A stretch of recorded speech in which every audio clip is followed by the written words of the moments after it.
All right. Hello. Welcome back to the Slice of Shonen Podcast, everybody. I am your host on the boat, Sailor. And this time, we got a lot to talk about, man. Another full week of the podcast. Very good stuff. Looking forward to it. Of course, it is not just me here. I have my Ensemble of Excellence. Let me run down the roster for y'all real quick. We have the Adam, a.k.a. Jigga. Jigga, say hello to the people. Hello to the people. True. Link to his channel. Yeah, right? The link to his channel will be down below in the description. Make sure you guys go check that one out, man. He's cooking in the kitchen for his next big video, so you better fucking be there, buddy, or else we're going to beat you with crowbars and wrenches, or just write you like a strongly worded letter, whichever one you prefer, I guess. Anyway, next up, we have the Silver. Silver, say hello to the people. Hello, people. True. Next up, we have the me. Hey, how's it going? And of course, as I'm sure you guys have already heard, we have the Zenith Anti-Manga. Zenith, say hi to the people. Oh, hello, people. True. Link to his channel and his Patreon are down below as well. Make sure you guys go check them out. We appreciate that. Housekeeping notes. As you could, or if you didn't see, I shouldn't assume you've seen it. If you didn't see my community post, I did finish recording the JJK video. Yay, yippee. Very happy with that. It's the audio in total was about like 4 hours long, and that was before I went in, before I went in and cut it down.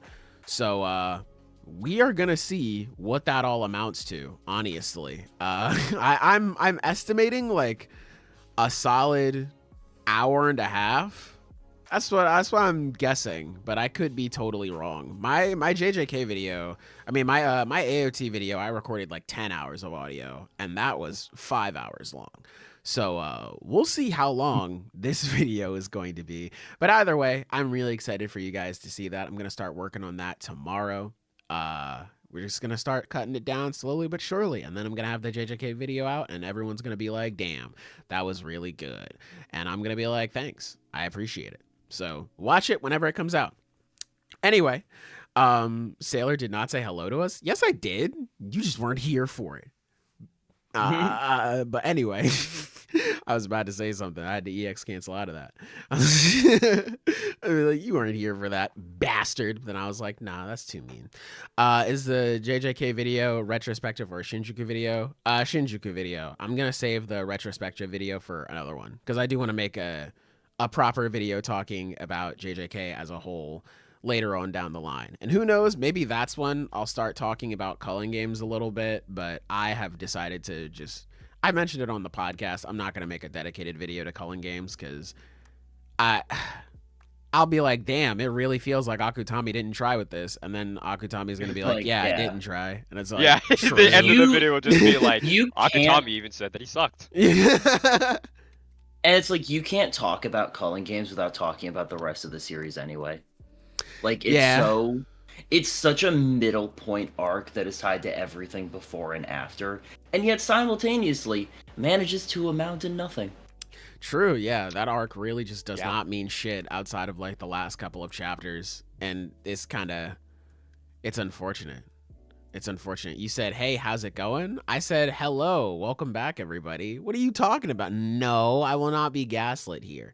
Let me see. Can't wait for the video. Sailor's at his best when he talks about ass. Hey, man, I lock in when it's time. You know what I'm saying? But hopefully you guys enjoy that video when it comes out. Again, I'm very excited to share that with you guys. Other news, I have finally caught up on sleep, and the reason why I was behind on sleep is because I've been watching Street Fighter League and Capcom Cup, and that was a whole lot of fun. I loved seeing all of those matches. Congrats to the winner. I mean, if you haven't seen it, then I guess I won't spoil it, but I'll just say congrats to the winner. It was some really fucking good matches, and specifically shout out to Blaz, man. Blaz, holy shit. The run that this 15-year-old kid went on, dude, he has made me a lifer, bro. I am a lifelong fan of this kid. Holy shit. That was absolutely amazing. Every set that he had, I was just watching with like my hands on my head, mouth agape, like what the fuck? He is gaming right now, dude. He's going so crazy. So shouts out to him.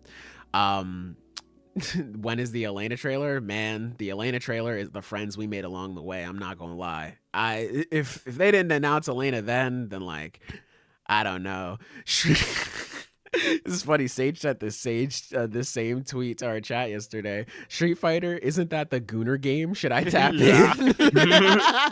Yes, you should, bro. You absolutely should. Tap in, man. Tap in, man. We're fighting, we're gooning, we're doing the whole nine, man. There is a fetish for you in that game. You like big buff himbos, there's Jamie. You like thighs, there's Chun. You like feet? I know you like feet, Nasty Nutter. There's Jury right there for you, you know? We got a whole wide list of varieties for you. So come on down. We need another real nigga in the streets. But nah, he had the mental stacks. Fudo and Big Bird never played like that before. Nah, man, he was just gaming. He was going crazy, man. Shouts out to Blas, dude. This kid just came out of nowhere and just started putting on. That was his big debut. And the run that he had, holy shit. Man, one last thing about that. I was watching in the comment section for like it was essentially just someone posted a part of the VOD with Blas versus Idom. I was like, damn, man, Blas is so good. He made me a fan. And then like all the comments were just like, sucks he's a Ken player though. I'm like, what the fuck? Do y'all first off, no he's not. He plays a bunch of other characters outside of Ken. Second, do y'all not understand the significance of a 15-year-old kid coming out of nowhere and beating the fuck out of some of the biggest names in the scene? Like, do y'all know? Every shonen series known to mankind. Genuinely, bro. Like, holy shit. Do y'all not like, this is like Ichigo touching down in the fucking Soul Society and just screaming Bankai. It's like, do you understand how fucking crazy this is? Like, do you understand all of these top names, all of these insane gamers who have dedicated like decades to their craft, and this 15-year-old kid comes in, beats the fuck out of him, and then just aura walks off stage? This is crazy. But hey, man, niggas are gonna hate for some reason, but not me. Blas is a legend. God damn. Those are the same motherfuckers talking the same shit about Kakeda using JP. Yeah, right? Like, I don't know. Like, at some point, you just gotta give it up, man. Like, at some point, you gotta just go, that nigga is nice. Like, damn, bro. At some point, you gotta understand you're witnessing, like, some legendary shit here. And I understand complaining about characters. Trust me, I do it. But the idea of people just being like, man, I can't believe this person used like a character with like pros and not just all cons to their gameplay. That's so ass. It's like, all right, man. Sure. But anyway, really good stuff for Street Fighter League and Capcom Cup. Congrats to the winners and all that good stuff. Is there anything interesting you guys would like to talk about before we dive on into these chapters here, before I start reading chat some more? So like last year, I like read everything Dragon Ball for the first time, and that was fun. So lately, me and our good friend Ty have been watching all the movies together. And that's been really fun. That's why you guys have been watching those. That makes sense. What are you, Yeah, you just finished, 13, the other right? day, we watched, Super Android 13. Yeah. Which was so funny. $30 haircut. Oh, it's so funny. That movie is so fucking funny. It's my favorite one so far. But yeah, I just wanted to say that because they are really fun. Like, don't get me wrong, there's some ass. Like, there is some ass, and I think it is so funny how like all of them have the same exact formula. Where it is just chilling, and then a guy shows up, and it is fighting for like 40 minutes. That's awesome. Sometimes until Goku either one, does a spirit bomb, or two, throws them into the sun. It is always one of those two things. And in 13, he basically does both because he does becomes the sun. Hey, man. That's just how we're ending arguments in big 2025. If we don't agree, I'm throwing Super you into Saiyan the Spirit sun. Bomb punch. Like, straight up, Android 13 was beating the bricks off these. Straight up embarrassing them, by the way. Like, I have never seen embarrassment like that in an anime before. It was tragic. The infamous crotch punch. And then suddenly, Goku starts doing the fucking pose, and I forget who it was, me or Ty, but we're just like, oh, here he goes, good old fucking Spirit Bomb to win the day. Old reliable, baby. Old reliable coming in clutch. It's been really funny. Weird thing. Someone at Toei loves Oolong way too much. Because right. there What is a more character to Oolong screen time in these movies than the entire manga. Yeah, that's Like, kind of he is crazy. always there. I don't It's the understand. only time he's gonna have to do anything is when they're chilling. But after like that first 10 minutes, that's it. He's gone. Yeah, it's very strange. It's very strange. What a character to like stand out and love. Like, what the fuck? Like, you Also, can't love Gohan somebody has a else. pet dragon for a while. That was weird. Yeah, I Yeah, remember Icarus. seeing I don't know that. what that was Icarus. about. That was just I don't. Yeah, I remember that It one. was so he could learn to stop being a bitch. No, I'm kidding. But yeah, I remember Icarus for a little bit. I only ever remember him from watching like the anime on Toonami. I didn't know he made it to the Right. movies too. That's funny. He is. Well, that's where his Wait, hold origin on, is. Wait, hold on. Did you guys get to the Broly movies yet? No, that's next. You got. Okay, You yeah, gotta no, put, you want like- to talk about getting embarrassed. Holy shit. You gotta But, at least like. yeah, I set don't a wanna, date like- time in that for that one because I really want to watch it. You guys always watch it when I'm dead asleep. Every time. Yeah, I'm sorry. Well, it's because I get home from work a bit late on Fridays, so yeah. Sorry, man. I know. Well, I mean, And we always Broly be movie's watching coming on up Fridays. next. I may it's the slide most through for that. convenient day.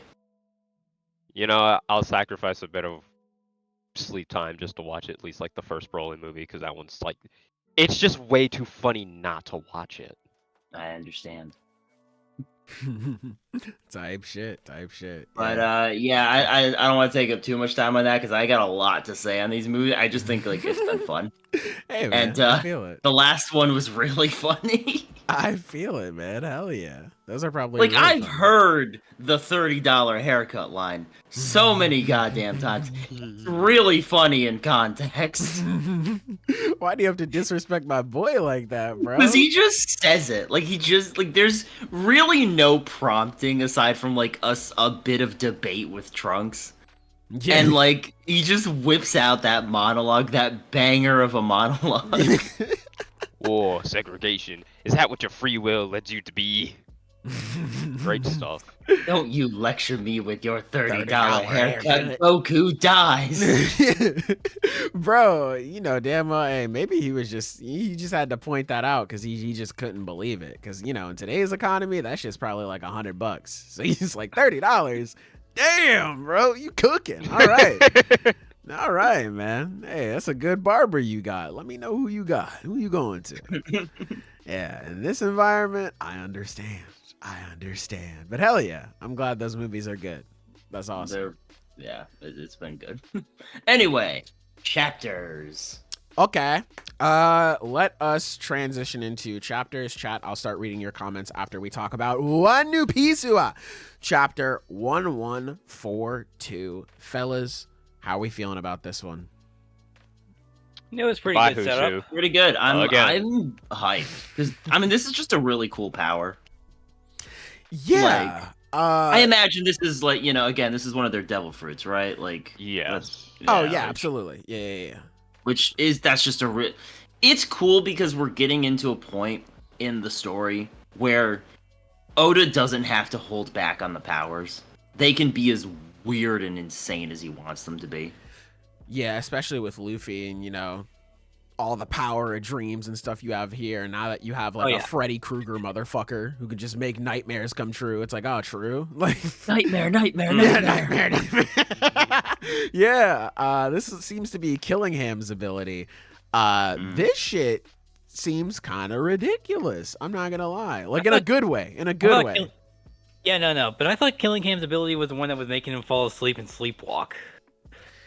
That could be it. Because like I feel like there may have been a connection because he's always constantly falling asleep. Well, maybe that's like a side effect of the nightmare. Yeah, maybe that is. Maybe. Yeah, like with them. Well, because I imagine this is like all just aspects of the mythical zone he's eaten. Yeah, that's what I'm thinking. Yeah, no, that's the first thing I thought of as well. I tried looking up something like seeing if there was any connection between like Akirans and dreaming, and I couldn't find anything. So it's probably gonna be like some vague reference or a play on words. Yeah, that's my guess. Oda loves his play on words. True. But yeah, I just took it as since the kids were sleeping, their nightmares were like coming true, especially since we got like, oh, here's what I fear the most in class, which is very funny. Everyone's naming all these beasts, and the one kid's like, my mom scares the shit out of me, dude. My mom is so scary. I thought that was very cute. But yeah, I get it. Understandable. Yeah, totally get it. But yeah, with them sleeping and them walking over there, it would make a lot of sense that their demons would come out essentially, and they would distract everybody else from what's happening here. But hey, it could be a Summer's ability. We just don't know. We'll have to wait and see. Type shit. But yeah, while that goes on, Loki is also causing some trouble. Which I'm not gonna lie. This motherfucker is kind of cool. I'm not gonna lie. He's kind of cool. Yeah. Seeing him wind back that fucking stupid, comically large hammer of his and just seeing the after effects of it, like the lightning and fire spark up inside of the tree. Holy, man. Holy. This guy is, He's pretty impressive. I'm not gonna lie. Yeah, and that's actually still something I wanted to bring up. Like, whose bright idea was it to leave that fucking thing? Like, I know we talked about it in chat I want to bring this up. I want to bring this up. Actually, you have a weapon. You give the guy a weapon.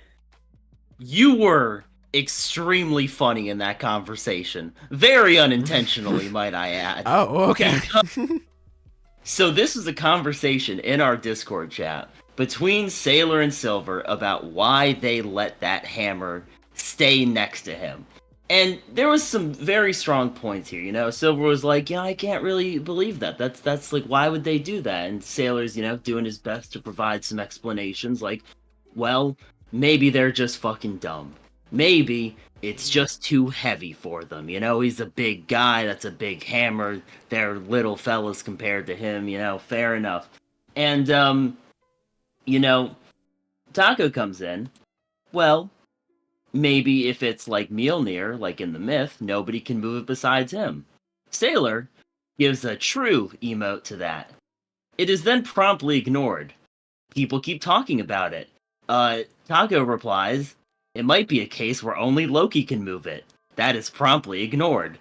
Discussion keeps going. And that's really funny to me, Silver. You did not respond to him once. Look, I was just saying, it's like, it's one thing if it's like it's too heavy for like one or two giants to move, but you got like an island full of giants. Maybe only Loki can move it. If this man started debating and didn't argue the point at all. Oh shit. Hey man, he's a dedicated hater.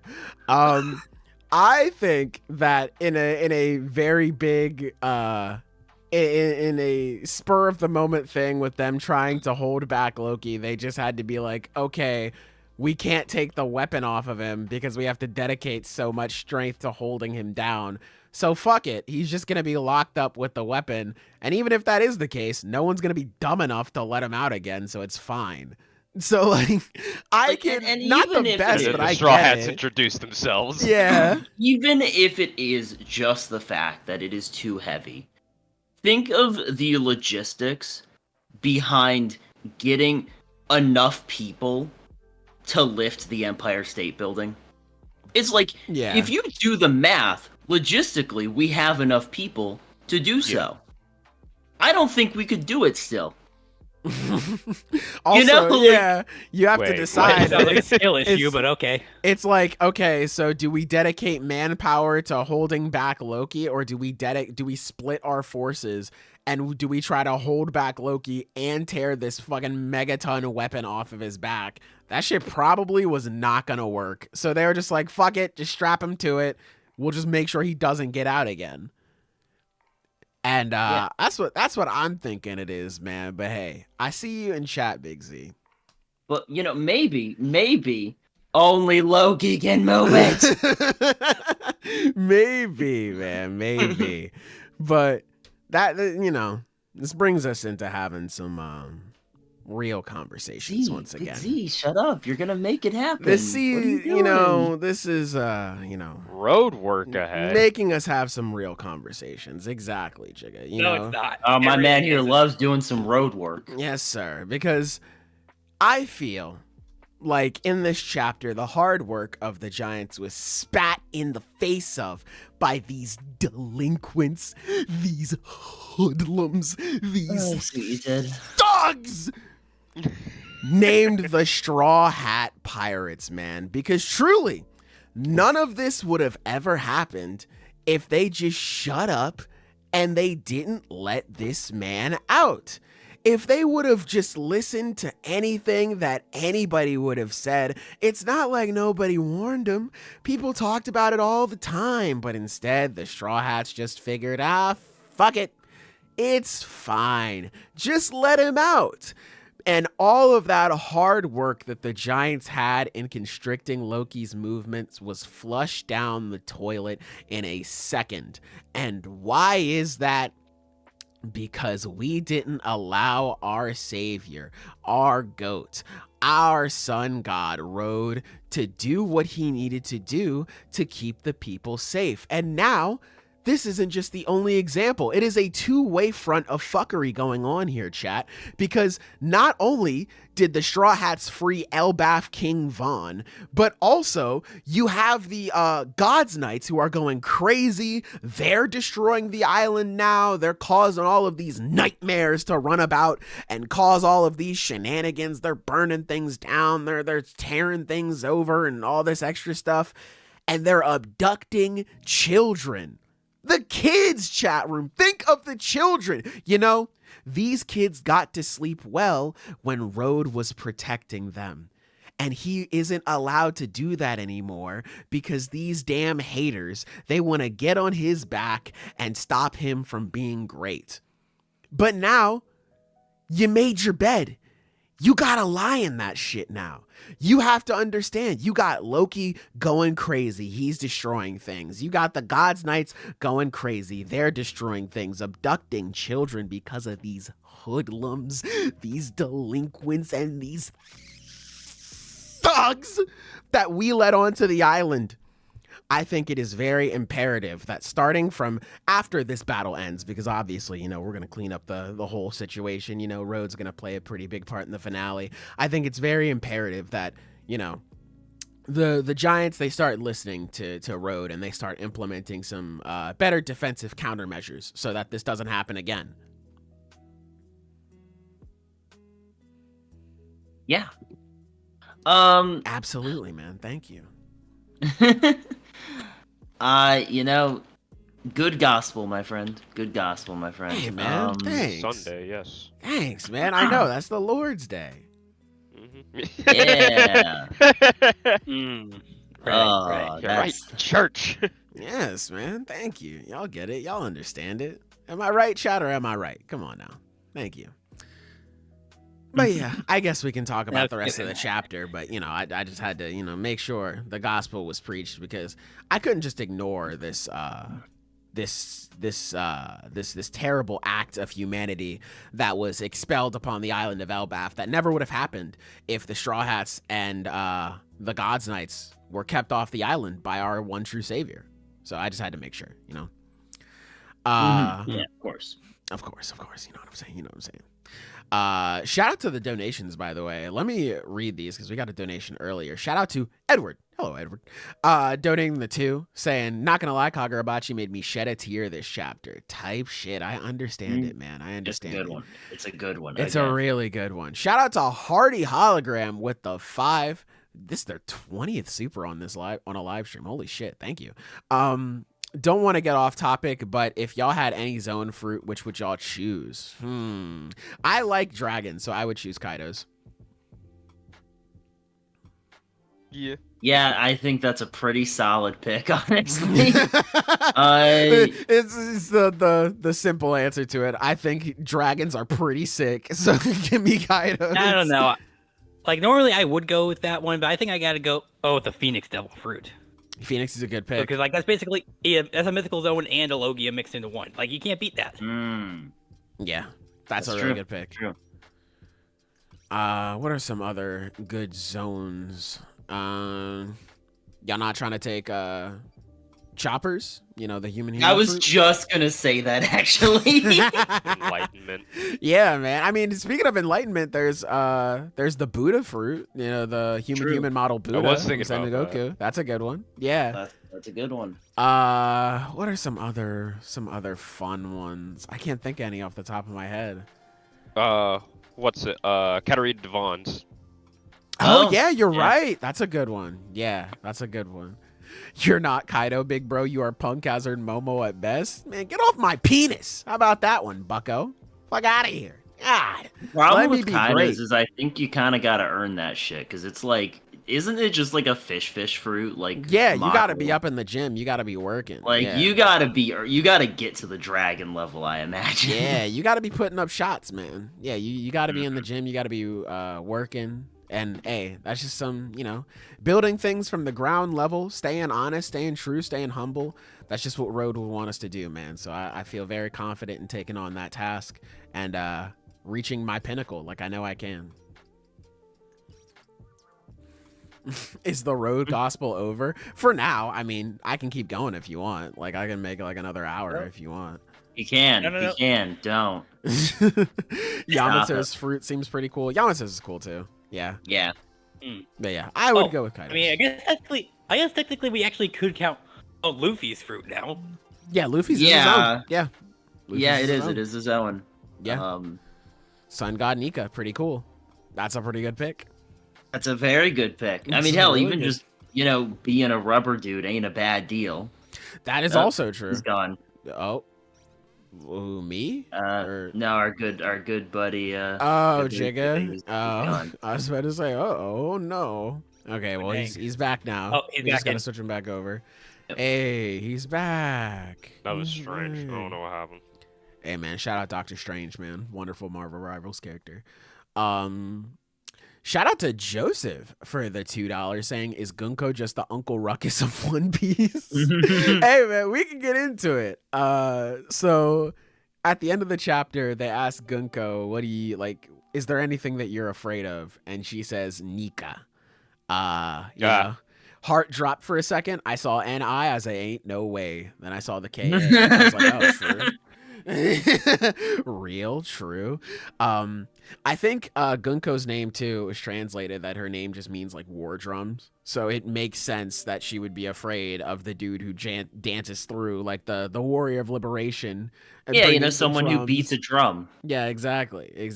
So it makes sense. Awesome. So she's afraid she's gonna get her ass beat. Yeah, man, she is. She might get fried. I'm not gonna lie, and by might I mean definitely if she runs into Luffy.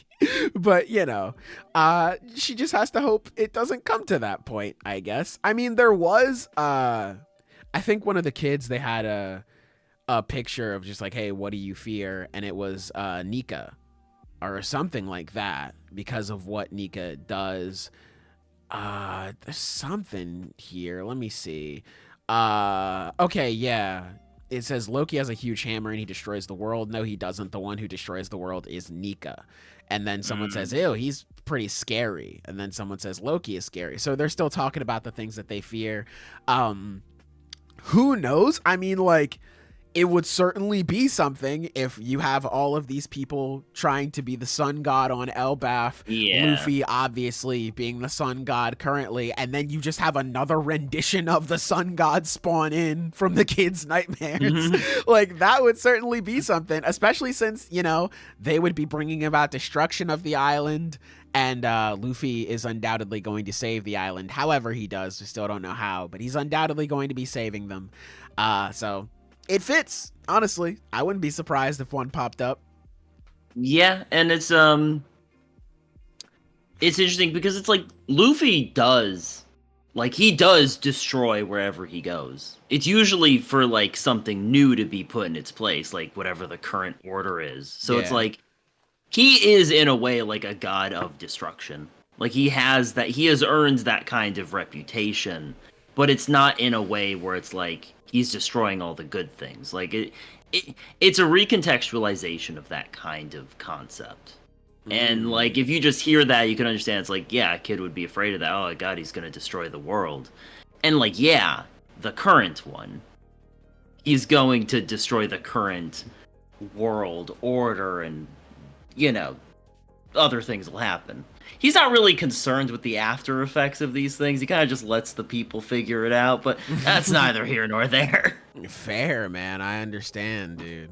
Fuck it. I'm on to the next thing. Yeah, man. I mean, so Zenith, with Luffy being a god of destruction, would you say that he beats Beerus or no? Oh, God. So, like, you know, we're like several arcs into Dragon Ball Super, right? So, like, obviously Beerus is still the strongest. Obviously, yes. Obviously, you know, it doesn't matter how long it's been, or how strong anyone's got. He's still the strongest. Yeah, he's still the guy. I fucking hate Beerus, by the way. I fucking hate him so much. He sucks so much. Bro. One of my favorites used to be one of my favorites. I hate him. I can't stand him. He just wants to eat pudding, man. You're not gonna let him eat his pudding. Yeah, don't be a hater. I am a hater.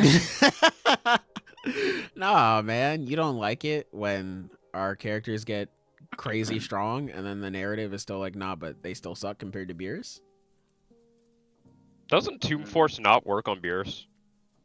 Yeah, because there's like the there's Arale, right? And she's like all about like gag powers and stuff. Yeah.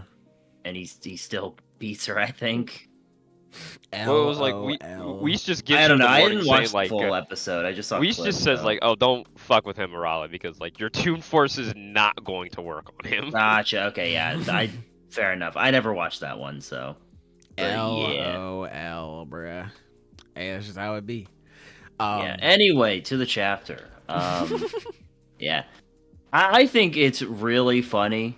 The whole like Gunko thing. It's like, what do you fear, Nika? And it's like she basically sold her soul to the devil. Like, you know, if we're being like real about that, it's like, hey, what do you fear? I gotta say, that Jesus guy's giving me the creeps. The guy who gave freedom to everybody. Yeah, man. I don't know. He's coming back in 3 days, you said? Yeah, no. I can definitely understand if it is true about her being a traitor. Her, like, this fear for Nika could mean, like, obviously, like, oh, damn, he's gonna whoop my ass, bro. But also the fear could mean, like, damn, maybe I did make the wrong choice. Maybe I did give in and, like, I could have done something more. So maybe that's a fear of confronting not only Nika, but confronting herself as well. So we'll have to keep an eye on that. I also, you could interpret that the other way, where she is viewing Nika in a very negative light, and that's why she turned her back on could be that revolution. Like, maybe she doesn't necessarily agree with everything that's happening, but she's afraid of what Nika will do to the world, so she's like choosing what she sees as like a lesser of two evils, maybe. That's so like that the crazy. order the world government institutes is better than whatever destruction she fears of the world. Yeah, that would be so insane, bro. Like, yeah, no, I'd rather keep these literal Satanists in charge than Sun God Nika. It's like, oh fuck, dude, that's so crazy. But it could happen. It could absolutely happen. So we'll definitely have to keep an eye on Gunko. She is absolutely a developing story as Elbaf goes on here.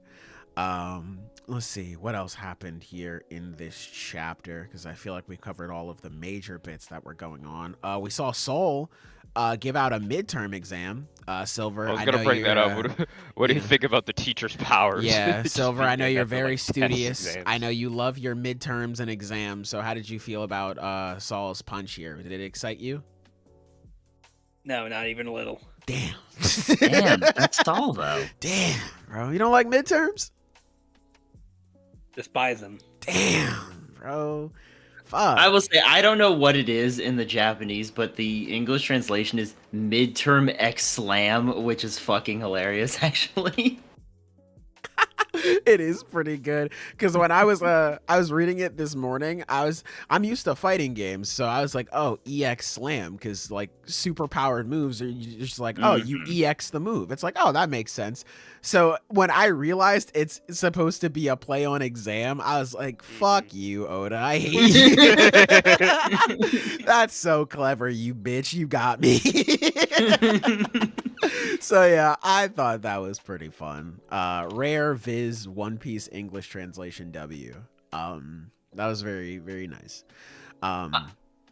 I will say, like, the guy that is a giant walrus man. So many questions about that guy that'll Brandon never get Fraser? answered. Because, all right. So clearly, Thank you. his name is Tusk, and clearly he has a walrus devil fruit. Now,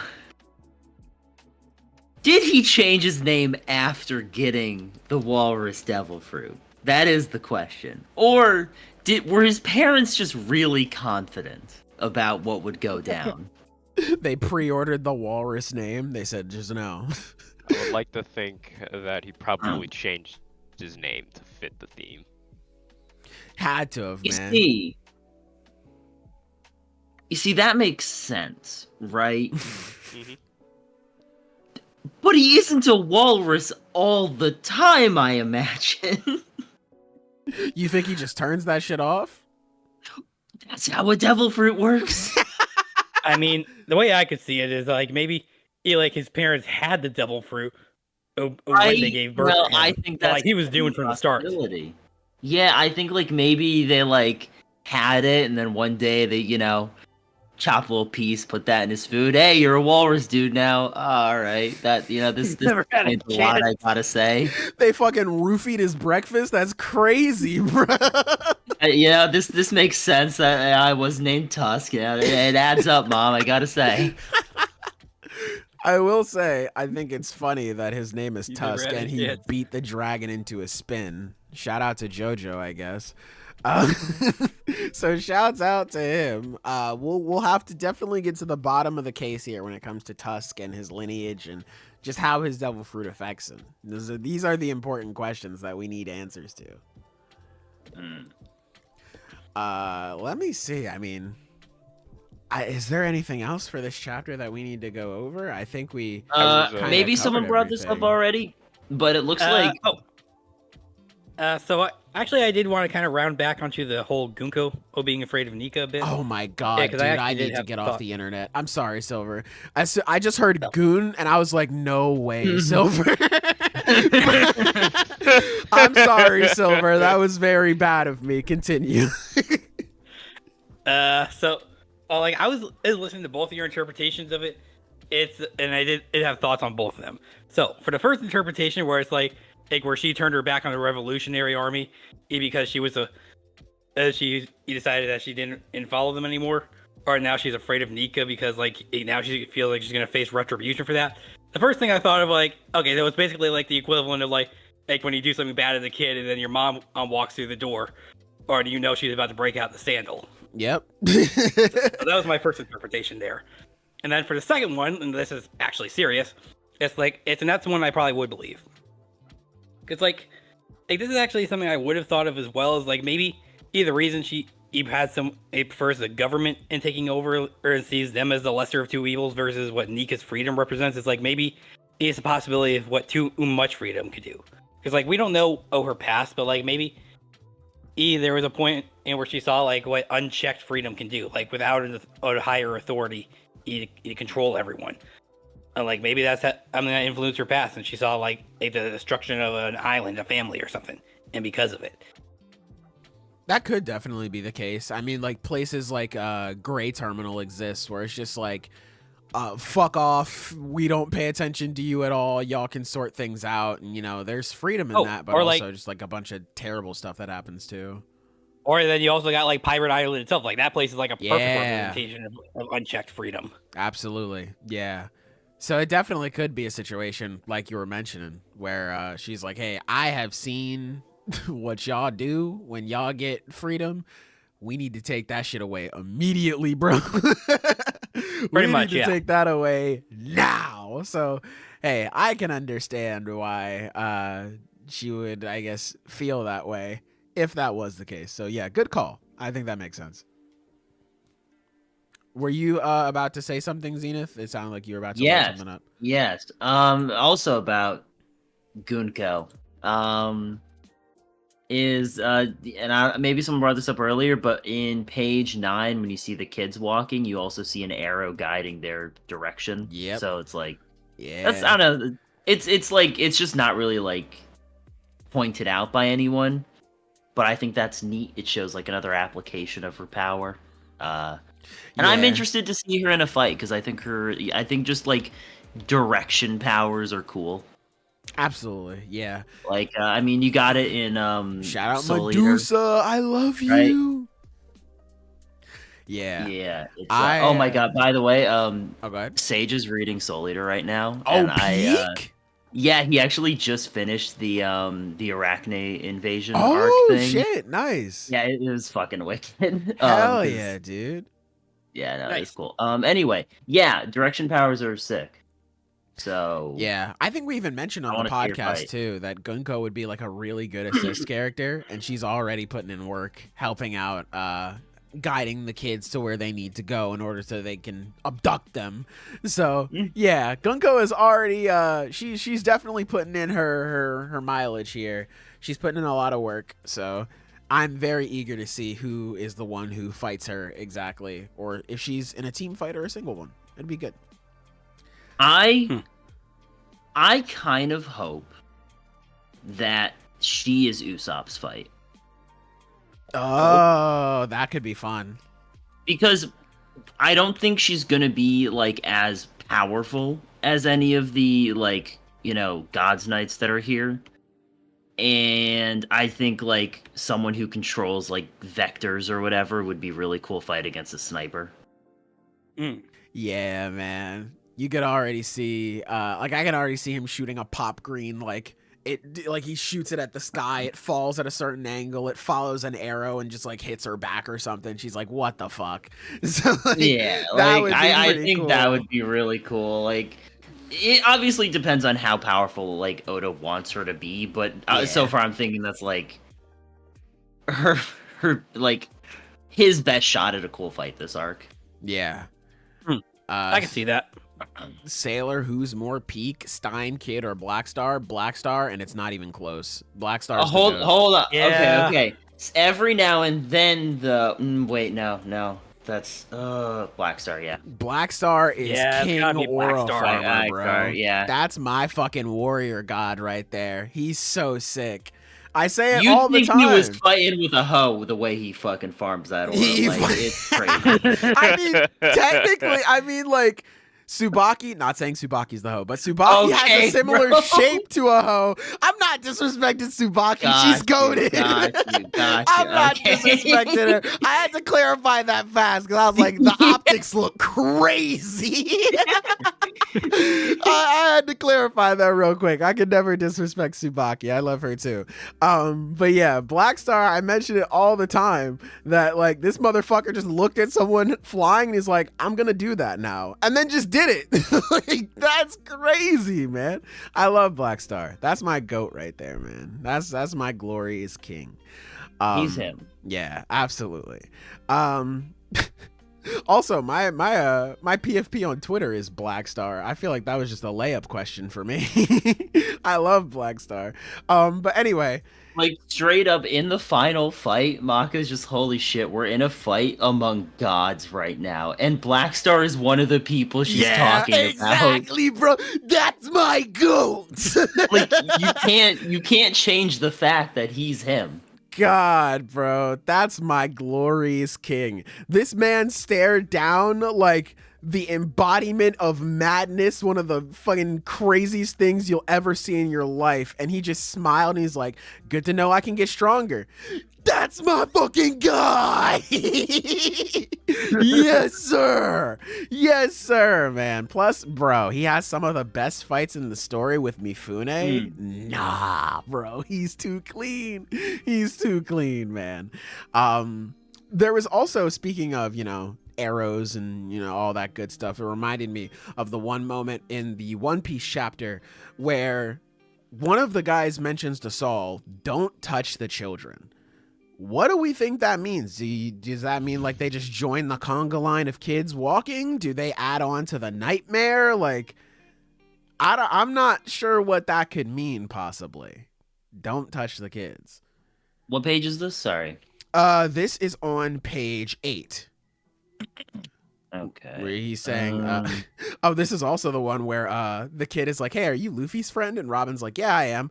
Did Luffy fuck with you in some way? Yeah. I love that so much. That was funny. That was really funny. Yeah, I do think it's like, maybe it's like kind of infectious or something like that. Yeah. And it's like they can't afford to lose any fighters right now. Makes sense. Yeah. I'm definitely curious to see how that would, because I mean it has to play an effect, obviously. But I'm curious to see as to how maybe it spreads to the other kids like an infection, like one of. Well, because like it shows like the kids are all passing out, and obviously they're together when they were affected by this power. So it's like that proximity made it spread, I guess. But I don't know.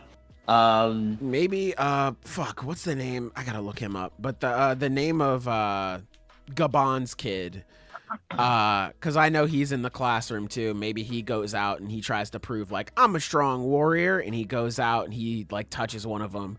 That causes a spread. Maybe that's what introduces Nika to the battlefield in the form of like dreams and stuff. Although I don't think he'd be afraid of Nika, so never mind. But or maybe that could spread to someone who is afraid of Nika, and then that goes to them, and that's how it gets to him.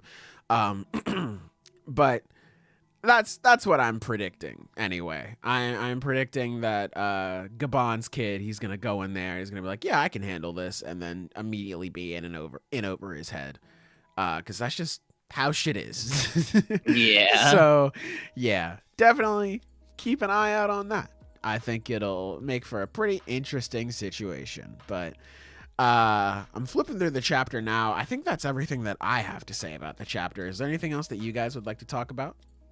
The detail that I was looking for when all the kids were like talking about like scary things Colin, and everything, where it's you. like, oh, ghosts, storms, fucking Needhog and everything, and one of them says my mom, Yeah. and then you can you see that most of the things that they did say do appear with like all the giant monsters and everything. And if you look at the very tiny bottom left or so with that double page spread or so with all the monsters, you can see like the mom or so. Yeah. I was looking for her this entire time. Can you imagine like being friends with that person? It's just like, oh my god, is all these demons and all these monsters. Nigga, is that you up there? Victor's mom? What? Like, yo, what's going on over here? Why are you up there? I don't know. I don't know what I did to get up there. What's the problem? Yeah, that's definitely a funny scenario. I'm sure we'll never see that, but that is a very funny scenario to just think about. Yeah. But yeah, really good chapter, man. Really good stuff. Let me look at a few of these comments, and then we can move on to our next big chapter, which is Chainsaw Man. So let me go back here.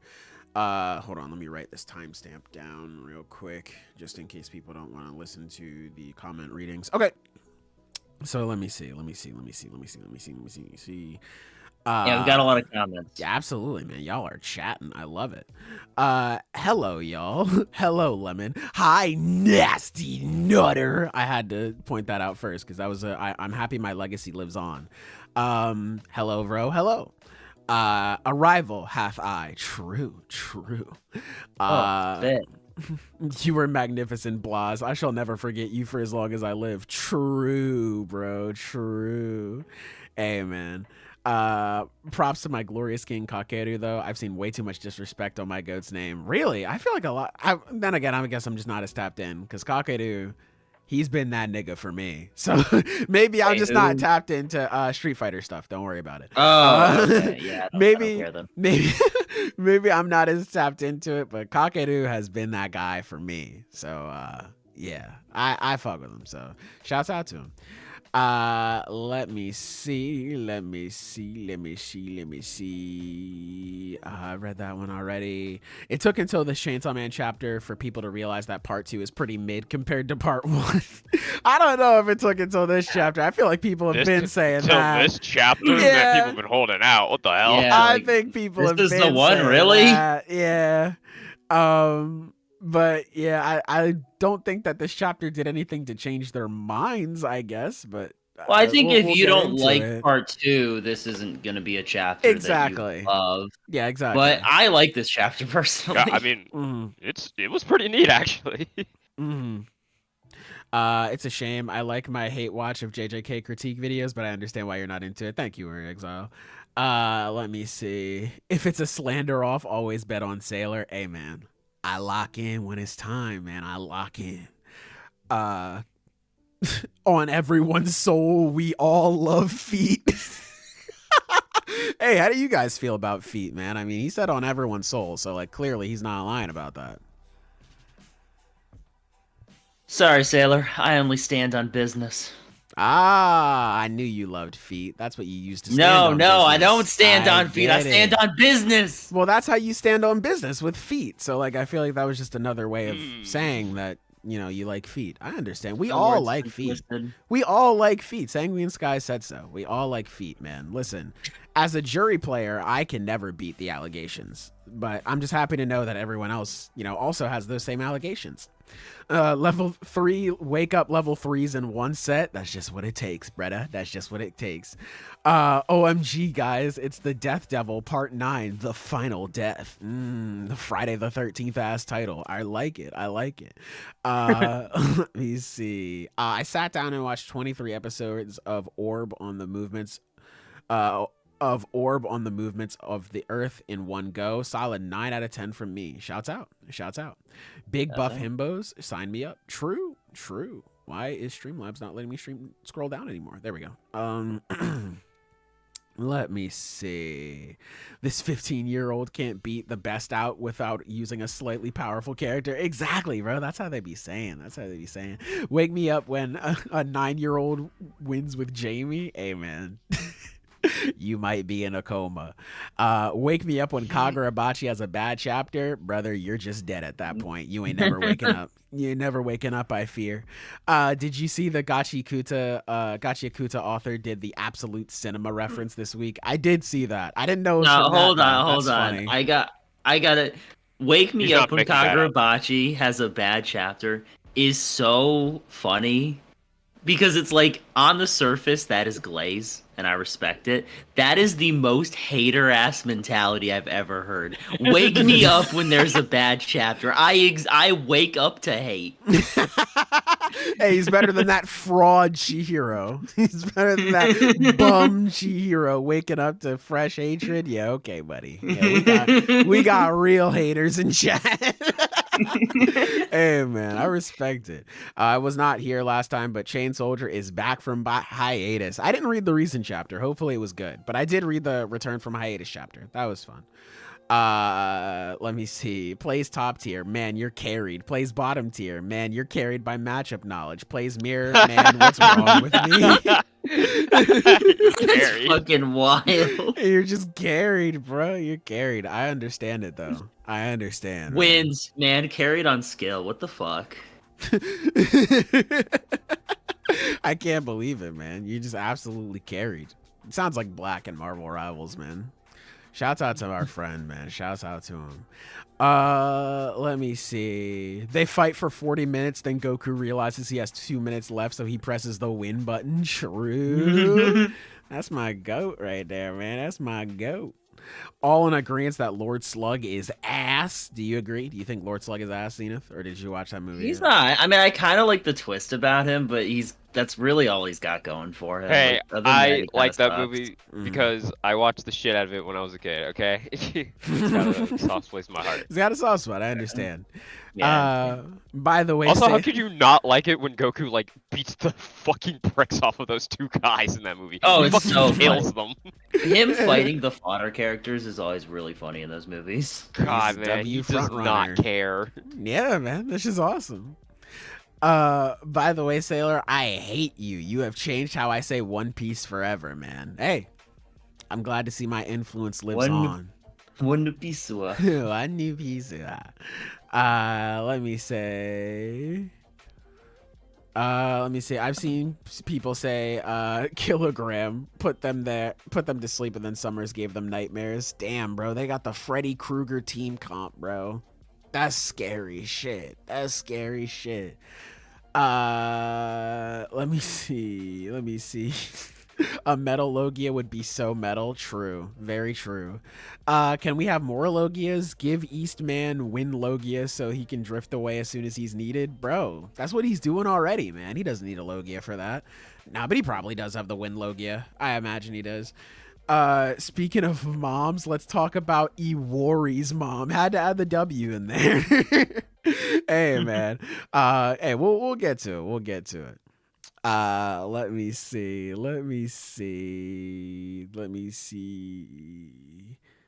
People who capture people in One Piece need to get fired because Odin was arrested with his weapons. Crocodile went to jail with his poisoned hook, and now Loki. Everyone needs to be fired. To be fair, Crocodile, like, they didn't know that shit was poisoned, but you know, That hook can do a lot of things. I was about to say that hook can still do a lot of things, so I understand. Yeah, it makes sense. Let me see. This chapter really just puts in perspective how much Roto was doing by kidnapping Cypherpole. Exactly, man. Thank you. Y'all understand it, man. Y'all understand it. Luffy went to Loki, saw him, and went, yeah, I can fix him. True. If Loki is King Von, maybe Von is actually looking down on us from heaven. Brother, no way. No fucking way, man. I'm sorry to be the one to break that shit to you, man. Even when people like edit King Von to look like virtuous, that nigga still looks demonic, bro. It's actually a skill. It's actually a fucking skill. Rip to him though. You know, it sucks that a family lost their father, but like, let's call a spade a spade. This nigga was crazy. Let me see. You fell for it. I actually like the roadwork segment. I got mind control over Sailor. Hey man, the only mind control over me is Snow Bunnies. You're nothing. Let me see. Unless you are a Snow Bunny, then yeah, that makes sense then. Did anyone consider that they tried to take the hammer, but Loki can call it back to him like Thor's hammer? Well, see, here's the thing. We did. Yeah. Maybe not all of us, but we did. Don't worry. Let me see. To be fair, Road not load diffing the God's Knights tarnishes his good name. Bro, what was he supposed to do? He got jumped by a bunch of hoodlums, delinquents, and thugs before they showed up. They spawned halfway across the map from him, bro. It's not fair. They were cheating. They were cheating twice over. Fucked up. It's fucked up, man. It's absolutely fucked up. The one person that he thought that he could trust, his glorious king, was working with Satanists. He couldn't call being betrayed again. It's truly an unfortunate feat, man. It's truly an unfortunate thing. Let me see. Let me scroll through some of these. I like Zenith says, beer is slander. Don't make me change my name back, Zenith. Hey, Man, when I watched, I think it was Battle of Gods that he shows up in. Yeah. Like, Yep. he was straight up in my top 5 Dragon Ball characters from that movie. He was so fucking good in that movie. Like his presence having so much tension. Like I think that level of tension was kind of just not present in like really most of Dragon Ball ever. Like that kind of presence was unmatched. I don't think any other Dragon Ball like villain had that kind of like just they showed up and I'm just on edge. And you know, kind of sucks now. He's kind of ass, man. He's kind of ass. He doesn't do anything. He's just there to be an ever-present ceiling for Goku to try and build up to, and then some bum-ass architect comes in and raises the ceiling. We can never break through the glass ceiling because they keep putting it higher. Exactly, and it's just this constant construction. It's incredible. Like it's incredible. I made it to the power ceiling. Nah, buddy, that's just the next floor. We're building another one. Ah, buddy, exactly. You didn't see said the flight that of stairs? last time. You said that last time. Hey. Yeah, you know, that's just what happens. Fuck you. What if this is building up to a moment where Goku and Beerus fight and then Goku like mid-diffs him? Genuinely, because it's like the way that Goku is prioritized in Dragon Ball, in like Dragon Ball Z, is so funny because he still is in Super. Just absolutely. It's just at the expense of Vegeta. It will never be at the expense of Beerus. Yeah. It's always at the expense of my glorious prince, bro. Always. Yep. I can just never escape, man. I can never escape.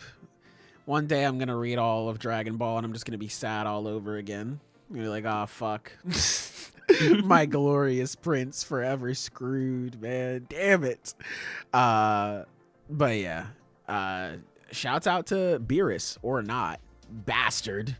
What did I walk into? People gooning about feet? Well, Sanguine Sky No. that Person. What's the problem? Not people. What? Not people. Person gooning about feet. All right. I will not stand these accusations. I'm just going off of what Sanguine Sky said earlier in chat. He said, you know, like we all like feet. I just thought, you know, I mean, like, why would somebody type something on the internet and lie? You know? Imagine that. Yeah. Why would they do that? Yeah, I don't get it. Sailor must have been using Duolingo to learn French with all this we talk, bro. I just thought, you know, like we were all in this together, you know, with some High School Musical type timing. This chapter makes. I don't like High School Musical. Bro, what the fuck is your problem, man? You don't like feet. You don't like High School Musical. What do you like? I like it when we trash talk Road. You're a real bastard for that. You know that? I know. Yes, I'm very well aware. We had this discussion before, man. If I'm ever being an asshole, it's intentional. And this is why when my goat starts being, you know, more proactive and he takes down all of the non-believers, we're coming for you first, buddy. Crowbars and wrenches. But anyway, we can start, or we can finish off these comments here. Shout out to Cosmic Butt Monkey. Great name. This chapter makes the entire Kobeni being the Death Devil thing more funny. I've mainly seen Yoshida being the Death Devil. I've never seen Kobeni. Yeah, that. I've seen it a couple times, but it's a pretty, like, low-key theory compared to... Yeah. True. No, we have not gone to Kagurabachi yet, Sanguine. Not yet. Not yet. Not yet. Not yet. We will get there. That's why Piccolo's nickname is Henchman Handler, aka Double H. That's what they be calling him. You know, I'm not caught up with the manga. That's what they be calling him. I didn't know that. They do not, but sure. The only reference I have for Piccolo is the few things that I've seen from Dragon Ball Z and Dennis Main with his Dap Up Tournament series. That's about all I got. The best way to get something started is just to say, yeah, people have been saying. True, man. We should start doing that. They just call him the drink. They call him the what? Oh my god. Never mind, we're not doing it. Never mind, it's over. We're going back to telling the truth. But hey, man. Weary Exile saying Columbo ? Hey, shout out. How we feeling about Columbo, Silver? How we feeling about it? Hey, that is something Silver likes. That is something that he likes, yeah. I guess not, man. I guess he must hate it. What a liar. That bastard. See, this is what happens when you Someone came don't on the like internet road. and lied. Yeah, right? Like, no one else does that except for you.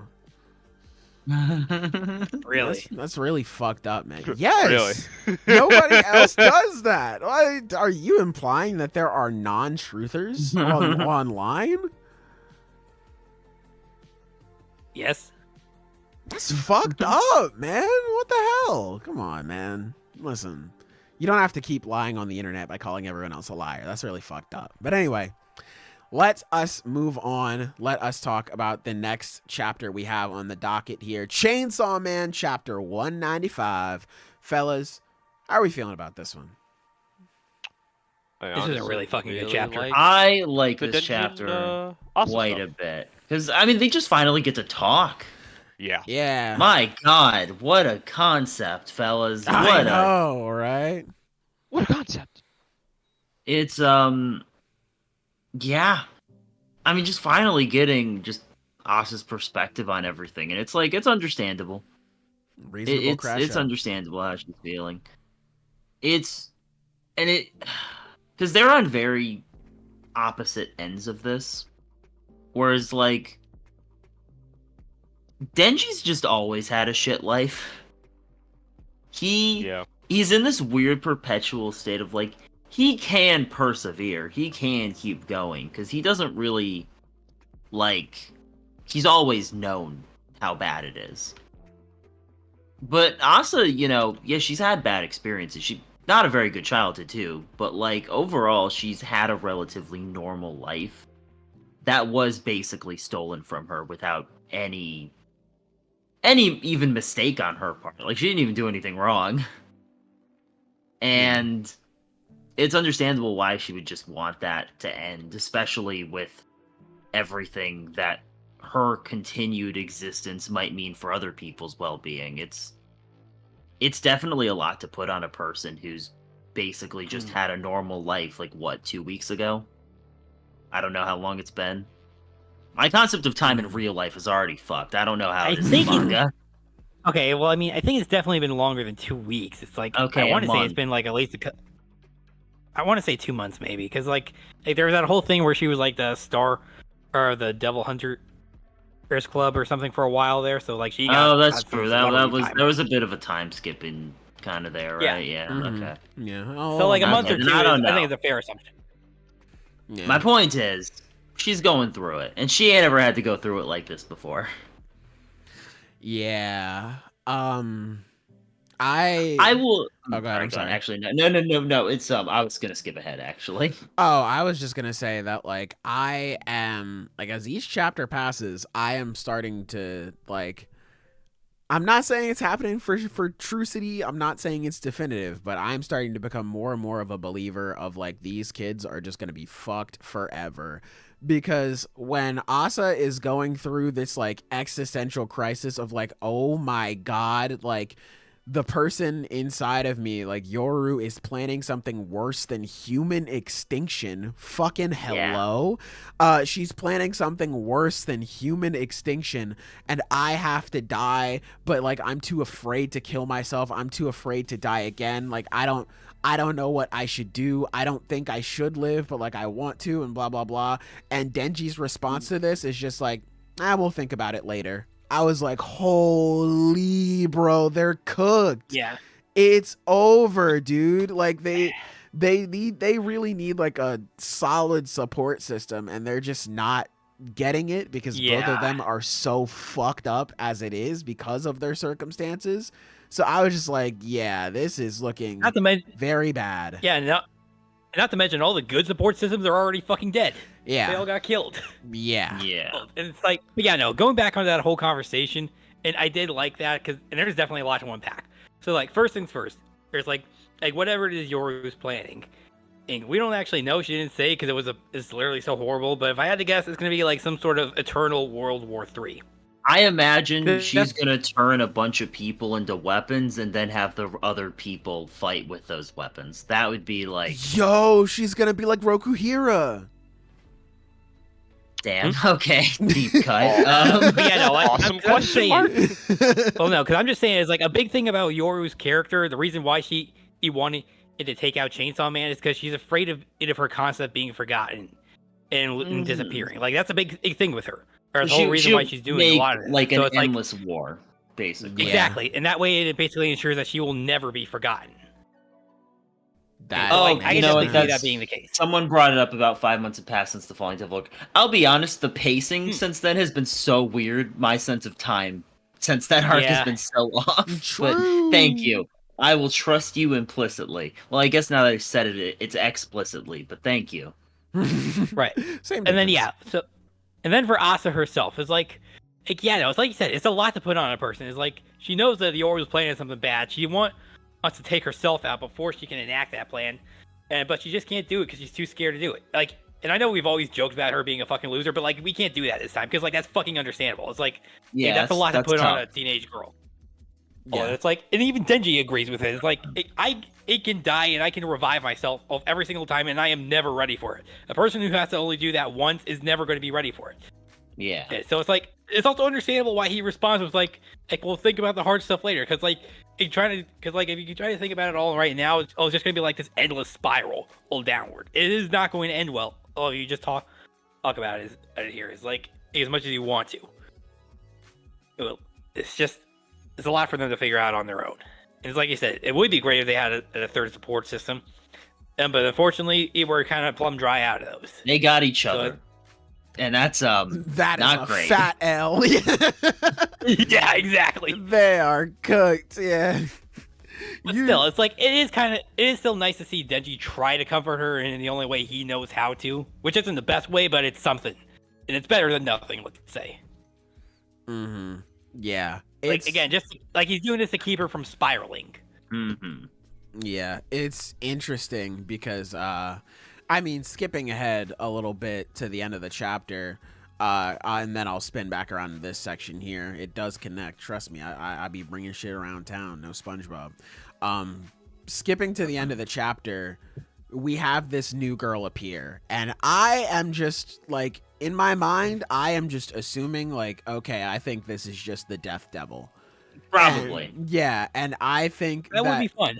it would make a lot of sense. I mean, Zenith brought it up, Asa's talk about whether or not that she should live and like her whole conflicting feelings about that. It would make a lot of sense for the Death Devil to pop up here. And so I think, oh, I'm sorry, go ahead. Well, I specifically think, like, you know, she comes in as like, oh, I'm here to save you guys. I think in many ways, you know, she means like, oh, I'm going to kill you guys to save you from the terrible things that are going to happen and all the terrible things you're dealing with now, which definitely works in the context of this chapter because she, you know, Asa wants to die to save other people, to, you know, That's what I was gonna get to as well. essentially save herself. Yeah, because Asa even says like defeating the Death Devil isn't going to do anything. Like it doesn't matter because Yoru is planning something worse than that. So I'm wondering, because these sisters seem to be like connected in some ways or form, like even though Naita and Fami have never spoken to each other, like they were immediately just like, all right, sis, what do you want? Like, so I'm not sure. I'm not saying they share like a mental link or anything like that, but I wouldn't be surprised if somehow she knew like, okay, Yoru's active again. She's probably going to try to do something that she, I don't know, maybe tried to do before, but just couldn't. So I'm going to come in and I'm going to save you guys. Now, granted, saving again probably means you about to fucking die. So it's not the best way to get saved, but you know, maybe that is something that we'll have to consider here, especially since Denji, Yoru, or not Yoru, Asa in this chapter was saying to Denji that, like, I was stupid to think I could be friends with a devil, and Denji obviously is like, I think you can be. So if the Death Devil comes in and is just like, hey, I want to help everyone out, I want to make sure everyone's safe, maybe that's a situation where Denji is like, oh, well, maybe we can be friends with her, and everyone else is like, no, you gotta fucking kill her now. So, hey, maybe that caused a whole nother conundrum, but we'll definitely have to wait and see. I mean, maybe. I mean, Denji's his mindset on that would definitely be understandable because, like, it's literally his whole relationship with Pochita. Like, they were friends. By right and reason, a human and devil could not be friends. But, like, they made it work. Of course, maybe it can only work because they were both equally messed up, but still. Well, it showed it was possible. Yeah. And, I mean, even his relationship with power. Like, yeah, that in itself is already, like, they're, like, best friends, basically, so... That being said, it might just be kill on sight with Denji. Like, actually, I mean, he did not hesitate. Yeah. He was like, huh? Yeah. The only reason he stopped was to think of, like, what could I use to kill you with? Yeah, like, he was just thinking about, oh, there's a chair. Immediately tries to bust her head with it. Like, that is... crazy. Yeah. And he was genuinely confused when she moved out of the way. Yeah, he's like, what the fuck is your problem? What is my problem?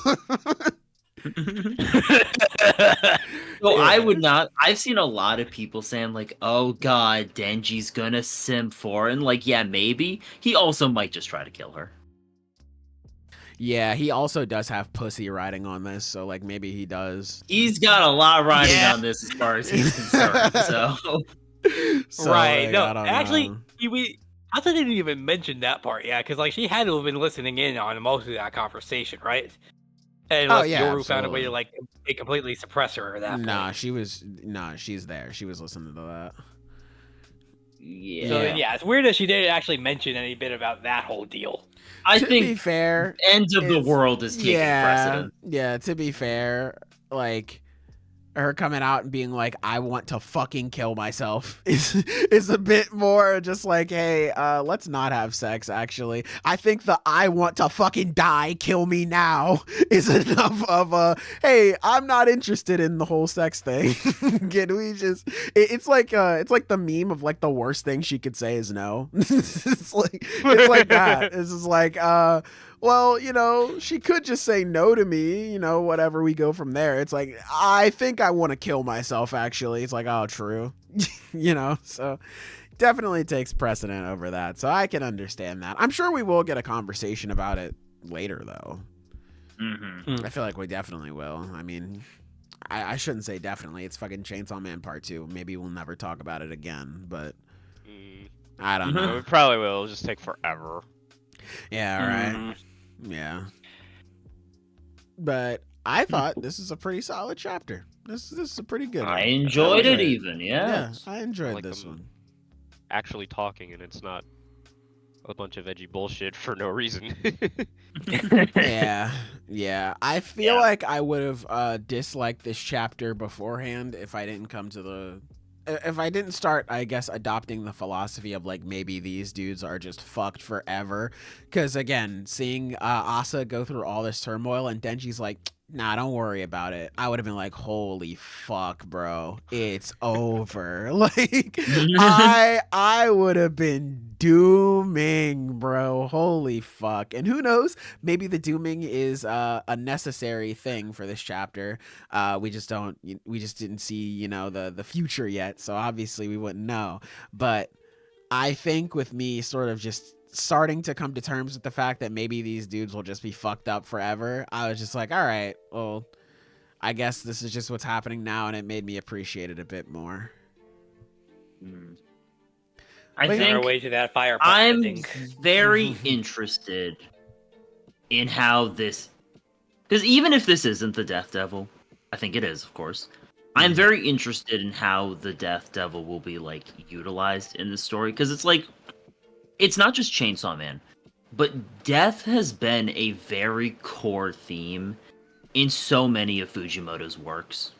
It's so literally his two main like series have been about characters that can't die. Yeah. Yeah. It's very important. Characters that just suffer through the worst of it, but then still find a way to live. Exactly. And I'm really curious to see how that's going to play out, because I think whatever kind of dynamic Denji has with the Death Devil is basically going to be what solidifies what Chainsaw Man is about. That's a very interesting point. I have been of the opinion that what Chainsaw Man is about is Denji gaining personhood. And I'm not going to go into like all of my thematic opinions on what it's about, but essentially Denji starts out objectively dehumanized and goes through the rest of part 1 actively being dehumanized until he takes control for himself. And that essentially him interacting with the different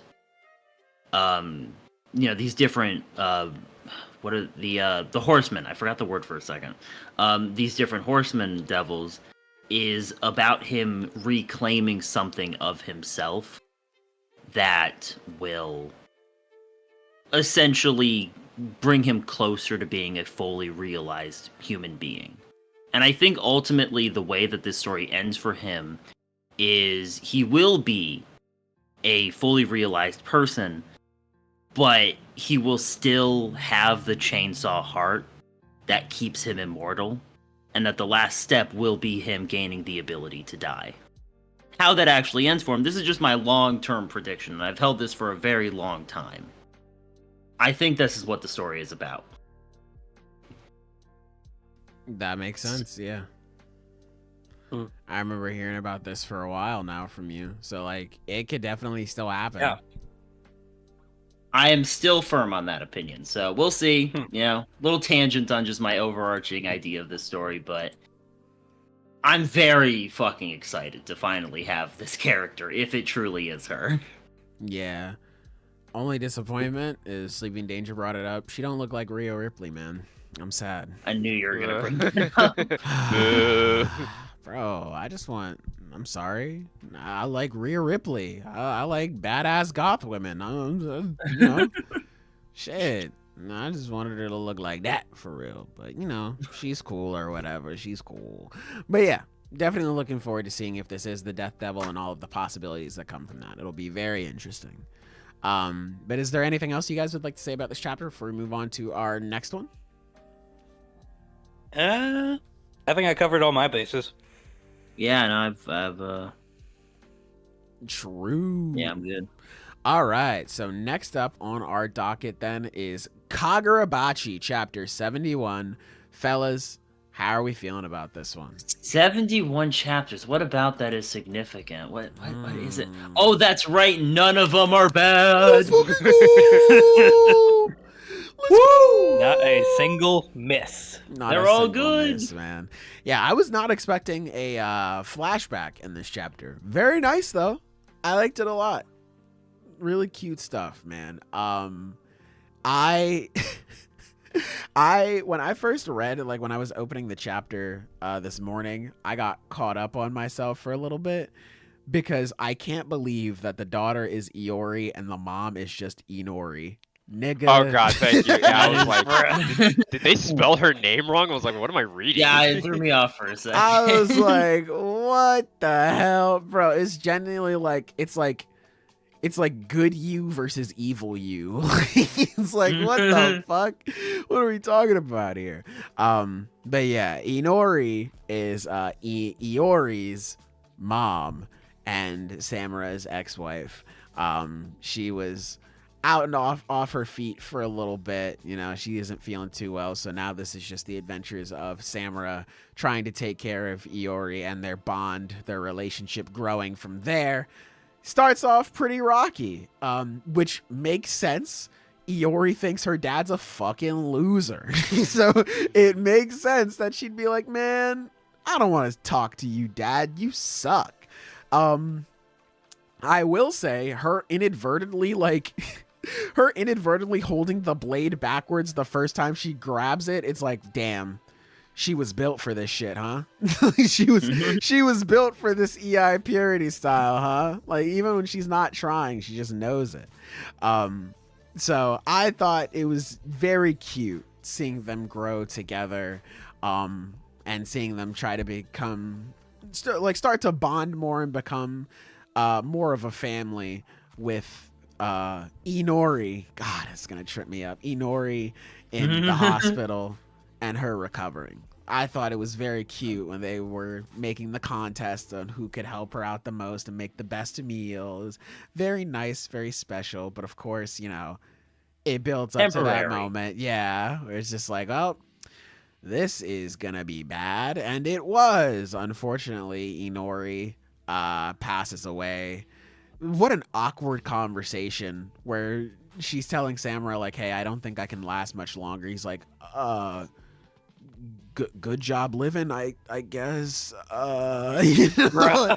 I mean, he does not know how to have a conversation. He does not know how to handle that. Yeah. Like, it's not even like a fuck or like, damn, I'm so sorry. Like, oh, like, thank you for carrying on this well. He's just like, well, dap me up.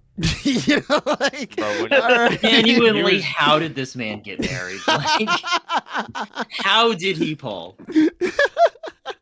Hey man, maybe she was just into weirdos. He's got that hero clout, man. So, you know, it also helps that he got that shit on. He's a handsome dude, so, you know, he's got that shit on. He's got the hero clout. He's very talented. So yeah, it makes sense how he could pull. But god damn, this is an awkward bastard. This is an awkward fucking dude. I love their dynamic as well, with Samura being like very roundabout and Inori just being like, can you fucking take care of our daughter, man? Like, oh my god. Like, can you please just like look towards the future, not look towards our past, and like, man, can you please just take care of our child? Jesus Christ. I can't, not after what I've done. Hey, didn't ask. Go fucking buy her McDonald's or some shit. I don't know. Get her the new McDonald's meal, please, man. God's sake. Yeah. It makes sense. It makes sense. I love their dynamic together. But man, before we get to the end of the chapter, how are you guys feeling about this one? Because shit obviously happens then. It's just nice, honestly, like seeing this section of his life. It really humanizes him, showing him just in the role of a father. Mm-hmm. Because it's obviously we couldn't see this until now because it was, you know, a secret that he had a kid. Yeah. And I imagine that this isn't just in the context of us seeing this information. This is probably also in the context of Iori seeing all of this information now. Yeah, right. Because the last chapter she was like, she saw everything. So yeah, she's probably seeing everything now. And it doesn't just let us see more about him, it's also about Iori seeing more about him and able to make determinations about who he is as a person. And I think it's funny because it's like, yes, these are... Chihiro was of the perspective, it's like, it's important for her to have these precious memories that, like, he would personally not give up. Like, Chihiro would not want to give up the memories that he has with his father. But it's like, these aren't just precious memories for Iori. These are really shitty times that she had to go through and is now having to relive. Like, she doesn't even really like her dad that much. Yeah, I mean, like, they were like, there's love there, of course, but you know, it's not the best. Yeah, it's a strained relationship for sure. I feel like like you said, there's definitely love there. Like, she cares for him, but things are a little awkward, especially with her thinking like, fuck, like, he's probably moving on. He doesn't care about me all too much. I'm sure we're going to see something in the next chapter where it's like, no, he still loves his daughter very much. And that's going to change a couple of things and change how she views him for the most part. We can go from there. But yeah, things are definitely awkward between them currently. And it's we're gonna make a breakthrough next chapter for sure, and we're gonna see how exactly Iori reacts to this information and what she plans on doing, especially Samura too, because once she leaves this hotel, Samura's gonna know, like, oh fuck, she knows now. So we'll see if he changes how he moves. Maybe that causes him to be more aggro. We don't know, because seeing how much he loves both Iori and Inori.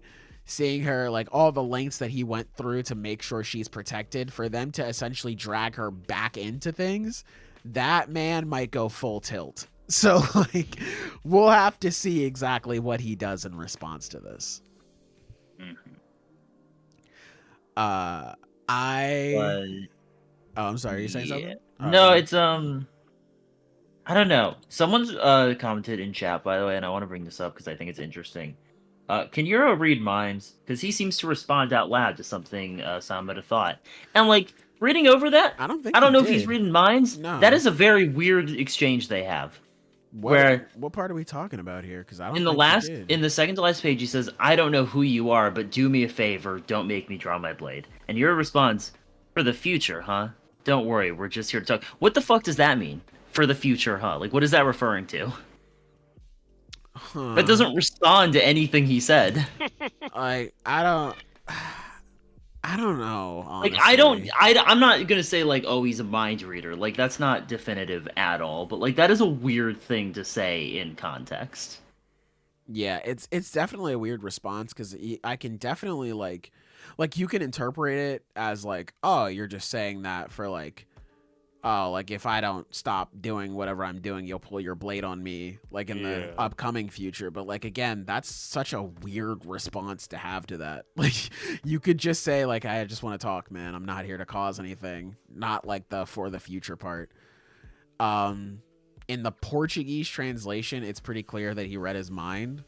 Damn, nigga, I can't speak Portuguese. So, and I don't know. I mean... Let me know what that says then, Manu. Let me know what it says. Just read chapter 62. Who is this woman that Iori mom? Amen. Just how it be.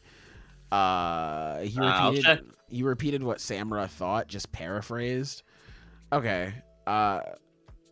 Wait, but Samura doesn't even have any, like, thought bubbles. He doesn't have any thought bubbles, so that's what I'm saying. Like, I don't. Yeah, I'll have to. That's see. why it's not conclusive. Yeah, in the French translation, I don't see it as mind reading. Yeah, I'm not sure. I mean, try to look for Twitter to see, like, maybe they. I'm on that one dude's page, Piku, who does, like, analysis for, like, every chapter. He didn't even bring it up at all. So. Let me see. Hold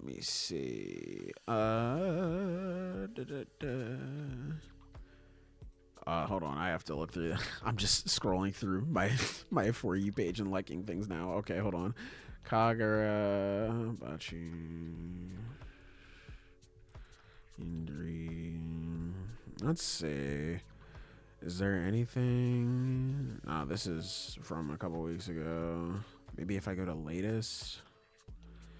I'm not seeing anything. I'm not really. Maybe I'll check I'm sure Kagurabachi has a Reddit. I'll go in there and check. Maybe we can just conclude that Johnny Hishaku is a fucking weirdo like usual. True. Who is the woman in chapter 62 that Iori calls her mom? Very good question. I imagine just someone assigned by the Kaminami. Maybe. Do you think that's the woman that Iori was talking about? Like, hey, how come your sister can't watch over? Maybe that's Inori's sister. Yeah, her own. Because Inori's sister works for the Kamunabi. Yeah, so maybe that's her. That's my guess anyway. I knew that wasn't Iori's mom. True. John Hishaku might just share the same opinion. Hey, yeah, maybe two minds think alike. True.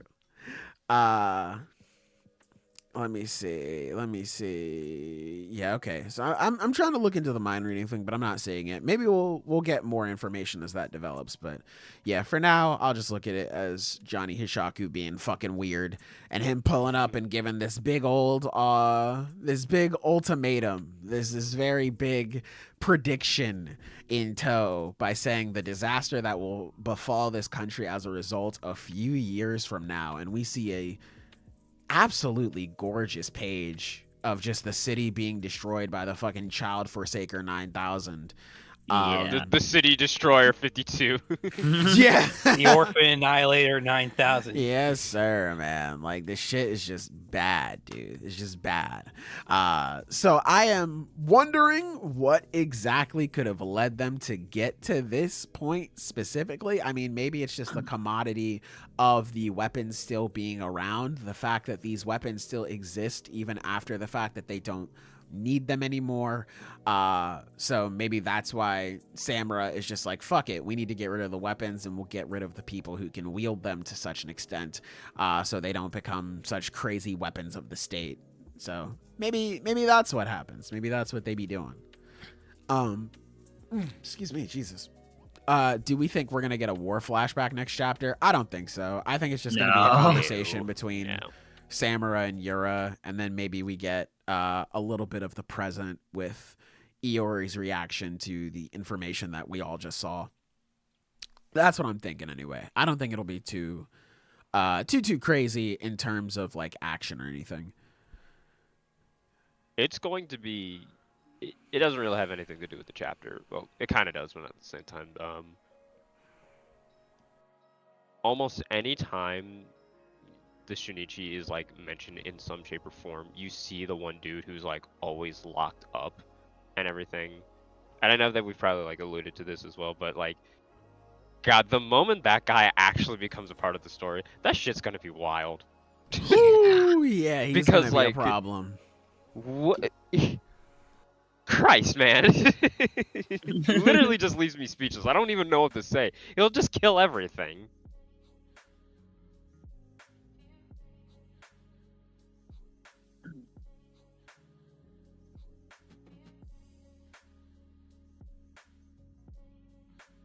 Nightmare fuel the sword. Yeah. Oops, I accidentally just saw that I was muted on Streamlabs. So basically, just to recap what I said, yeah, well, the last time we saw this guy, we just saw a fraction of his power, and it was just pure nightmare fuel. So like, I am very horrified for if we ever get to see the full strength of his. He's gonna be fucking ridiculous. Absolutely. Yeah. I think we're gonna need more than colorful goldfish to beat him. Bro, you don't believe in Akka? You're so right.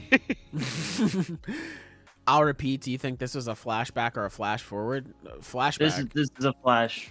Flashback. Why? Well, this By the black chapter borders. is a flashback, but the last page is a flash forward. Yeah, the last page is a flash forward of the next couple of years that'll happen if they don't, like, if him and Yura don't link up. But this whole chapter is a flashback, yeah. Yeah. Why would it be a flash forward? Everyone I'm lost just- and died. Yeah. I think he might have I'm just been just- talking about the last page. I think. Oh, okay. Yeah. All right, yeah. That makes That's- sense. I was yeah, just I have that's seen insane. some Like, if we people don't- think it's like a flashback to the original, like the first Seitei War, which like no, it's not. Okay, I was confused. I was like, "What do we mean? This is a flashback." No, that makes sense. Yeah, that makes sense. That's pretty much them saying like, if we don't do anything, this is what's going to happen. Mm-hmm. Which fair. Something bad's gonna happen. I'm curious what his sources are, but you know, all right, well, I guess we'll Yeah, see. he made it the fuck up. That's yeah, what. my sources trust As me, we bro. clearly see, he made up the idea that he could probably read minds. Yeah, man, my sources are believe me, bastard. Or hey, maybe it is just like a situation of just like, hey, you see the Kamunabi, they've gathered up all these like crazy weapons of the state. You know how people get, bro. What if another war breaks out and, you know, that causes more of these weapons to be used on people this time, you know? Maybe it's something like that too. I don't know. Maybe he was just Jedi mind tricking his ass. I don't know. We'll definitely have to wait and see. You will join the Hishaku in their crimes. Seitei War was so gas, it's getting a sequel. Bro. But yeah, I think that we're definitely gonna figure out how he knows his information, what his plan is, stuff like that, just their relationship to each other, because that'll definitely provide some interesting context for when we again make it out of this hotel and we do our thing. I've got nothing left on this though. Yeah. Let it be though. My goat should not be grilled in the industry's terrible practices. True. But yeah, good chapter all around. Good stuff. Really good stuff. Where's my pen at? There we go. I like how Iori really shined. True. Very nice. Let us move on to our final chapter of the week here. We have Dandadan Chapter 184. Fellas, how are we feeling about this one? Fucking I like this chapter. Dunking a fucking goddamn ghost head through the net Venom This shit style. was awesome, bro. That shit is way too funny. That is immediately just grah. He just dunked the fucking You don't know Oh how my bad I God. wanted to send that meme. The second Silver sent the chapter, I was like, God, I want to send it, but then it's like, it'd probably count as a spoiler, but whatever. No, bro. That shit is so absurd that I wouldn't even be able to like comprehend, bro. Like I wouldn't be able to like, Is the think about chapter that. good or not? Yeah, because whenever we send that, it's usually just like celebrating something. So I'd be like, oh, I guess the chapter is really good. I wouldn't take it literally. Because I only read the chapter this morning. I didn't read it for like the whole week. I only read it this morning. So when I was going through it and I saw them cock that bitch back like LeBron James, I was like, whoa. Oh my God. That shit was awesome. And then, man, chat room, I almost fell to my knees, man. I thought Aira was about to get her ass whooped again. I know, right? No! I was actually like, oh God, please. No, don't let it happen, man. Please.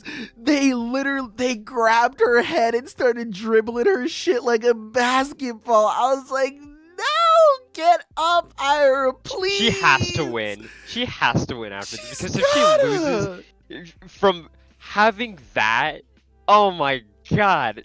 Stocks are down, man. We sold. Stocks are down, bro. I'm about to be homeless. Oh my God. I'm trying to invest in Aira coin, but it just keeps plummeting every time, bro. Fuck.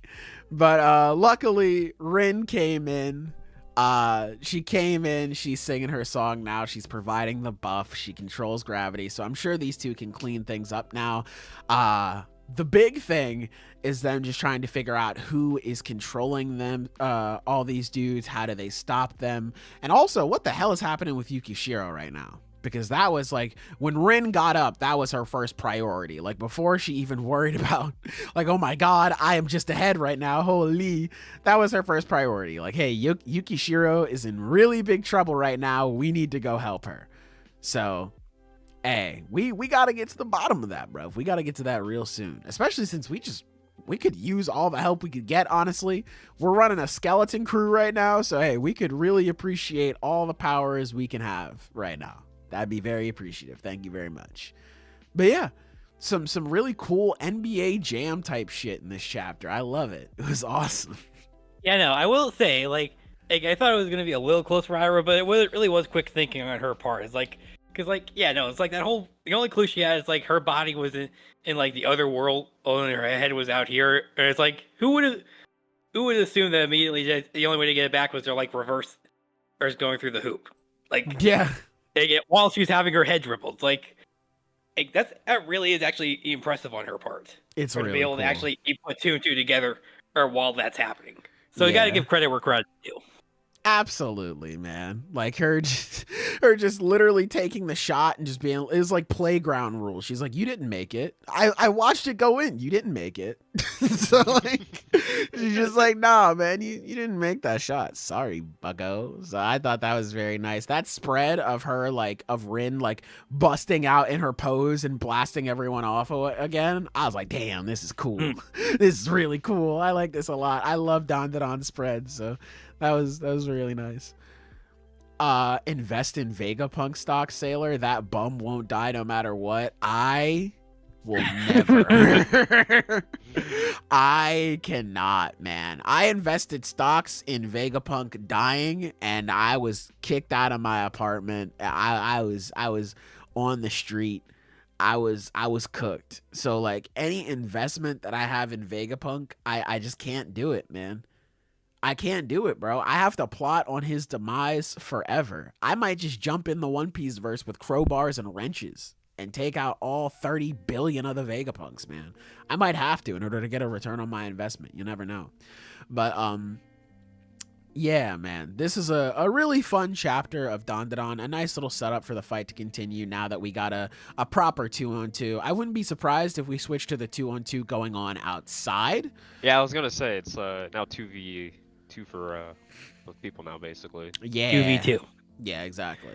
So I wouldn't be too surprised if we swap over to what's going on outside to see how they're holding up. Probably not good.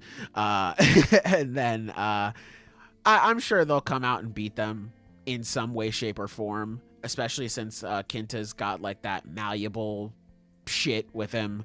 Him and Okarun can probably think up some combos to take down what's his name? I forget his name already. Hase and the one Oni demon thingy. So we'll see. But I'm sure we'll get their names next chapter. Yeah, I know the boy's name is Hase. The demon, I don't fucking know. I just been calling that nigga Akuma because he looks like Akuma. So I don't know. I think it was Kerr. Like, I want to say it was Kerr. Or was that like Kerr? the name of their whole organization? I don't know. I think it's probably mentioned in a chapter. Yeah, probably was. It's probably because I remember what's his name, Saint Germain. The Curse Saint Germain? organization. The Cursed Organization. Okay. Yeah, he was confronting the one demon. Is like, yeah, or no, he was confronting the one alien who was with Hase, and he was like, damn, bro, it's a shame that you can't like move. That sucks. You should work with me if you want to like move. Let me see. Okay, yeah, I don't think we get the name here either, but oh well. Yeah, like you said, we'll get their names and shit next time. So it'll all work out. Yeah. Who do we think this LeBron type shit power belongs to? Buff teacher? It's gotta be him. He was the one hyping up the basketball mixer, so it's gotta be him. Yeah, and he was the one who was behind Rin before she became a basketball, so it's got to be him. Yeah, Muramichi, whatever his name is. And then Miss Adachi, she's the one in charge of like the kung fu guys. So we'll see where she plays a part in this. Maybe she's after our other squad right now, but yeah, we'll see. Other than that, good chapter. I don't have too much else to say on it. Is there anything else you guys want to talk about before we get the F up out of here? Not really. Yeah, no. True. So I guess the only announcement in this is we're gonna make here is that we do have One Piece on breakneck this week. So Fuck. we should we'll have 3 chapters coming up for next pod. True. The other week I can't push the road agenda, man. This is hell. But anyway, let us know what your favorite chapter of the week was. Doesn't have to be anything that we covered here on the podcast. It could be Blue Lock, Blue Box, Kill Blue, Grand Blue, Blue Beetle. What else? Akane Banachi. Ichi. Akane Banachi's really good right now. True. Any other thing, man, let us know down below, man. We appreciate you guys for listening. As always, make sure you guys like the stream. We appreciate that very, very much. And we will see you next time. Goodbye. Mwah! And good night. Bang.